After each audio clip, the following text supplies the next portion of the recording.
ಬೇಗೂರಿನಲ್ಲಿ ಸಾರಿಗೆ ಸೇವೆಯ ಅವ್ಯವಸ್ಥೆ, ವಿದ್ಯಾರ್ಥಿಗಳು ಮತ್ತು ಸಾರ್ವಜನಿಕರ ಪರದಾಟ. ನಮಸ್ಕಾರ ವೀಕ್ಷಕರೇ, ಸವಾಲ್ ಟಿವಿಗೆ ಸ್ವಾಗತ. ನಾನು ನಿಮ್ಮ ಮನೋಹರ್. ಚಾಮರಾಜನಗರ ಜಿಲ್ಲೆಯ ಗುಂಡ್ಲುಪೇಟೆ ತಾಲೂಕಿನಲ್ಲಿರುವ ಬೇಗೂರು ಹೋಬಳಿ ಮೈಸೂರು ಮತ್ತು ಗುಂಡ್ಲುಪೇಟೆ ನಡುವೆ ಇರುವ ಪ್ರಮುಖ ಸಂಪರ್ಕ ಕೇಂದ್ರವಾಗಿದೆ. ಬೇಗೂರು ಸುತ್ತಮುತ್ತಲ ಹಲವಾರು ಗ್ರಾಮಗಳಿಗೆ ಸಂಪರ್ಕ ಕಲ್ಪಿಸುವ ಪ್ರಮುಖ ಸ್ಥಳವಾಗಿದೆ.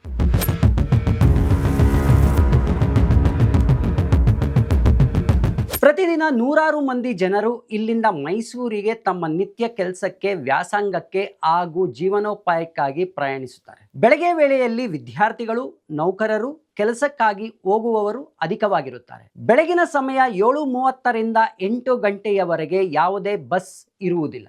ಪ್ರತಿದಿನ ಮುಖ್ಯವಾಗಿ ಬಸ್ಗಳು ಬೇಕಾದ ಸಮಯದಲ್ಲಿ ಬಸ್ಸುಗಳು ಇಲ್ಲದೆ ಪ್ರಯಾಣಿಕರು ತೀವ್ರ ತೊಂದರೆಗೆ ಒಳಗಾಗುತ್ತಾರೆ.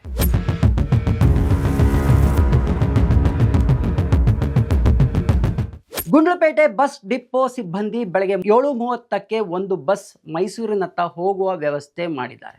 ಆದರೆ ಈ ಬಸ್ ಹೋದ ಅರ್ಧ ಗಂಟೆವರೆಗೆ ಯಾವುದೇ ಬಸ್ ಇರುವುದಿಲ್ಲ.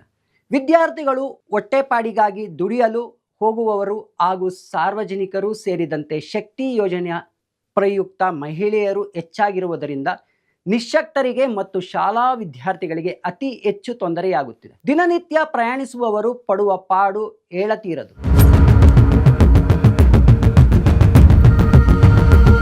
ಹುಣ್ಣಿಮೆ ಮತ್ತು ಅಮಾವಾಸ್ಯೆ ದಿನಗಳಂದು ಮಲೈ ಮಾದೇಶ್ವರ ಬೆಟ್ಟಕ್ಕೆ ಅಧಿಕವಾಗಿ ಬಸ್ಸುಗಳನ್ನು ಒದಗಿಸುತ್ತಿರುವುದರಿಂದ ಸಾರ್ವಜನಿಕರಿಗೆ ಇನ್ನಷ್ಟು ತೊಂದರೆಯಾಗುತ್ತಿದೆ. ಪ್ರಯಾಣಿಕರು ಈ ಸಮಸ್ಯೆಯನ್ನು ಹಲವಾರು ಬಾರಿ ಸಾರಿಗೆ ಇಲಾಖೆಯ ಅಧಿಕಾರಿಗಳ ಗಮನಕ್ಕೆ ತಂದರೂ ಸಹ ಯಾವುದೇ ಪ್ರಯೋಜನವಾಗಿಲ್ಲ ಎಂದು ಸ್ಥಳೀಯರು ಅಸಮಾಧಾನ ವ್ಯಕ್ತಪಡಿಸಿದ್ದಾರೆ.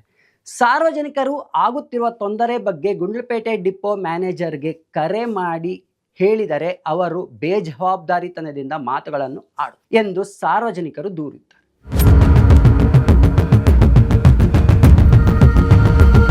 ಸಾರ್ವಜನಿಕರು ಅನುಭವಿಸುತ್ತಿರುವ ಯಾತನೆ ಬಗ್ಗೆ ಮತ್ತು ವೈಜ್ಞಾನಿಕವಾಗಿ ಬಸ್ ಸಮಯ ಹಂಚಿಕೆಯಾಗದಿರುವ ಬಗ್ಗೆ ಹಿರಿಯ ಸಾರಿಗೆ ಅಧಿಕಾರಿಗಳು ತಕ್ಷಣ ಕ್ರಮ ಕೈಗೊಳ್ಳಬೇಕು ಎಂದು ಸಾರ್ವಜನಿಕರು ಆಗ್ರಹಿಸಿದ್ದಾರೆ.